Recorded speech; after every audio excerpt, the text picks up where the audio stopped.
was just 14 years old when the police came for him. No lawyer. No parent. No chance.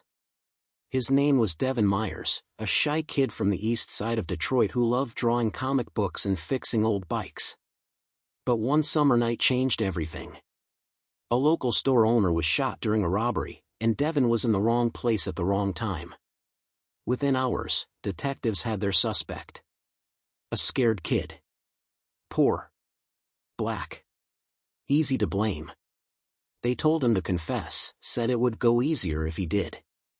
He didn't understand the words, didn't understand the system, didn't even understand the danger of silence. By morning, he was in handcuffs, charged as an adult for murder. The headlines called him the baby-faced killer. The community called for justice. But what no one called for was truth. This is the story of a child who walked into a prison as a boy, and came out as something else. This is blood and justice. The courtroom was too big for him. Devon could barely see over the table where he sat, hands trembling, feet not even touching the floor. The prosecutor's voice thundered across the room, "Your Honor, we request that the defendant be tried as an adult." Just like that, childhood ended. His mother sobbed from the back row, begging them to see he was just a boy, scared, quiet, confused. But to the state, Devon wasn't a child anymore. He was a criminal, a threat, a lesson to others. Reporters filled the benches. The headlines wrote themselves before the gavel even dropped.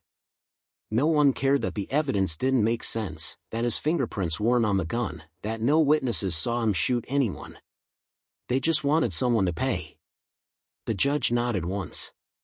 Motion granted. 14 years old, now facing life in prison. The guards led him away as cameras flashed. The world saw killer. But what they really saw was a scared kid trapped in a system that stopped seeing children a long time ago. The bus doors hissed open, and Devon stepped into a world built to break grown men. The smell hit first, sweat, metal, bleach, and fear all mixed into one heavy cloud that never left the air. Guards barked orders, chains clinked like a cruel rhythm. He was 14, the youngest inmate in a place filled with killers, lifers, and men twice his size. No one saw a child. They saw fresh meat. The older inmates watched from their cells as he passed. Some sneered. Others just stared in silence. Devon tried not to look up, but the sound of laughter echoed behind him. In the intake line, a guard shaved his head, handed him a jumpsuit, and said, "You'll get used to it." But he wouldn't. Not today. Not ever. That night, lying on a thin mattress, he listened to the chaos outside, yelling, footsteps, steel doors slamming shut. Every sound carved fear into his chest. He clutched his blanket and whispered to himself, "I'm not supposed to be here." The system had taken away his name, his age, and his innocence, all before his first day was done. Days turned into weeks. Weeks blurred into months. Inside, Devon learned that time wasn't measured by clocks, it was measured by noise, silence, and the space between both. He started to change. The shy boy who once whispered became someone else, quieter, harder, older. He studied people the way others studied books. He learned who to avoid, who to trust, and how to walk without looking weak. The guards barely noticed him, to them, he was just another name in the crowd. But every night, he'd lie awake staring at the ceiling, trying to remember the sound of his mother's voice. Sometimes he whispered her name, just to make sure it didn't fade from memory. He found peace in the smallest things, a bird landing on the fence outside the rec yard, sunlight cutting through dust during morning roll call, or the echo of laughter in a place that wasn't supposed to have any. In a world built to crush him, Devon was learning the first rule of survival: never let them see you break. It had been 8 months since Devon last heard his mother's voice. Letters never came, phone calls cost too much, and the world outside had grown silent. One afternoon, during mail call, he sat at a steel table in the corner of the day room. Around him, laughter and noise filled the air, but none of it felt real. He borrowed a pencil stub and a torn piece of paper from another inmate and began to write. "Mom, I don't know how to start this. I'm still here. I'm trying to be okay. The words came slowly, shaky, uneven, the handwriting of someone still learning to believe in tomorrow. He told her about the sky he could see through the fence, about the books he was reading, about how he still dreamed of going home. When he sealed the letter, he felt something he hadn't felt in months: connection. That night, under dim lights, he whispered, "Please let her read it." He didn't know if the letter would ever reach her. But it reached something deeper, a spark that said he wasn't forgotten yet. Weeks passed, then months, still no reply. Every mail call, Devon sat on the same bench near the officer's desk, eyes fixed on the stack of envelopes like they were lottery tickets. Each time the guard shouted a name, his chest tightened, and then relaxed again, empty. One evening, while helping a janitor sweep the administrative wing, Devon noticed a box tucked under a desk. The label read, "Undelivered mail, inmates." Curiosity made him peek inside. What he saw hit harder than any punch: dozens of letters, unopened, some yellowed with time, all written in familiar, uneven handwriting. His handwriting. They never left. Every word he'd written to his mother, every hope, every apology, locked away in a dusty box no one cared to touch. That night, back in his unit, Devon didn't cry. He just stared at the ceiling and realized something awful: the system didn't just cage bodies, it erased voices. But buried beneath that silence, a fire began to burn. He wasn't going to be forgotten anymore. He'd find a way to make the world hear him, even if he had to scream through the cracks. Hope came from the unlikeliest place. A new social worker named Ms. Harris had just been assigned to the facility. Unlike most staff, she looked people in the eye when she spoke to them. She noticed the quiet ones, the ones who'd stopped expecting to be seen. Devon was one of them. During a routine check-in, she found one of his old letters crumpled inside a file. She asked, "Did you ever get an answer to this?" He shook his head.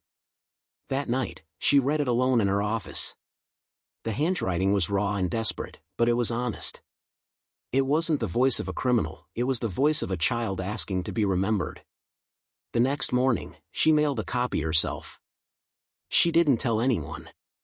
She just slipped it into the outgoing tray with the rest of the official correspondence.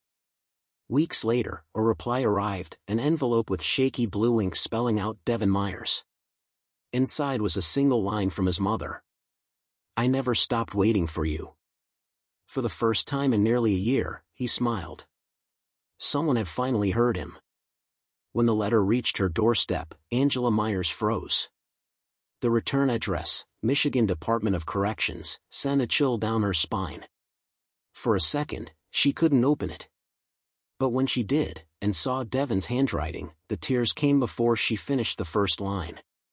"I'm still here. I'm trying to be okay." She read it over and over again, holding it to her chest like a heartbeat she thought she'd lost. For years, she'd written him letters that were never answered, prayed to a God who seemed silent. Now she finally knew why. The next morning, she went to the local paper with a folder full of court documents, photos, and unanswered questions. "My son was 14, she said, her voice trembling but firm. "They buried him alive in that place." The reporter she spoke to didn't promise justice, but he promised to listen. A week later, Devon's story ran under a simple headline: "A boy lost in the system." The world was about to learn what the courts had forgotten: that innocence doesn't disappear just because a child is locked away. The article started small, a few paragraphs buried deep in the Sunday edition. But by Monday morning, everything had changed. Local radio stations picked up the story. Talk shows debated how a 14-year-old could end up in adult prison. By Tuesday, it was everywhere: the boy who grew up behind bars. Reporters camped outside the courthouse.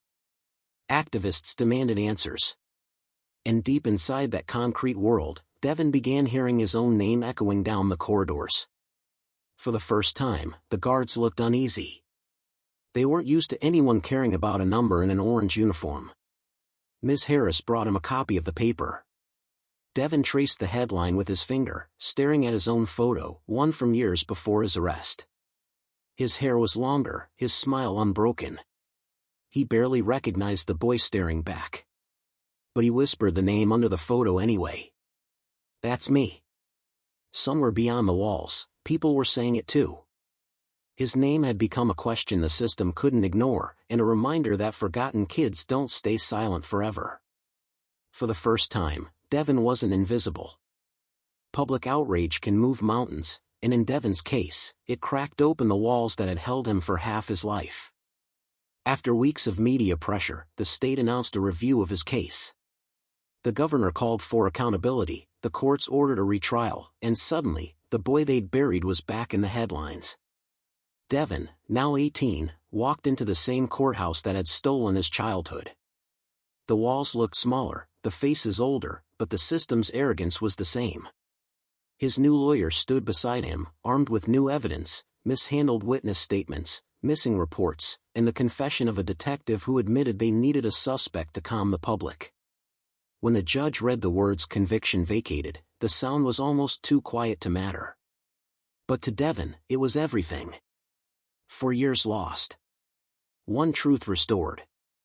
Cameras flashed. Reporters shouted questions. But Devon didn't speak. He just looked up at the ceiling, tears tracing down his face, whispering to no one and everyone. "I told you I didn't do it." Devon never got his childhood back, no one ever does. But in the years that followed, his story changed laws, minds, and lives. He stood before senators and cameras, speaking softly, never with anger, just truth. "I wasn't born bad," he said. "I was born unseen." His words echoed across the country. New policies began protecting juveniles from adult sentences. Community programs were funded. Journalists called him the boy who made the system listen. Still, every night, Devon dreamed of the dayroom lights flickering off, the sound of footsteps down cold corridors, the smell of dust and bleach. Freedom didn't erase the memories, it simply gave them meaning. On the anniversary of his release, he returned to the same courthouse, leaving a single letter on the steps. It read, "To the next kid sitting where I once sat, you are not forgotten." Then he walked away under the same morning sun that had once risen over his cell. His story wasn't just survival, it was transformation. Because sometimes, the loudest cry for justice doesn't come from anger, it comes from a child's whisper that the world finally decides to hear. This is Blood and Justice.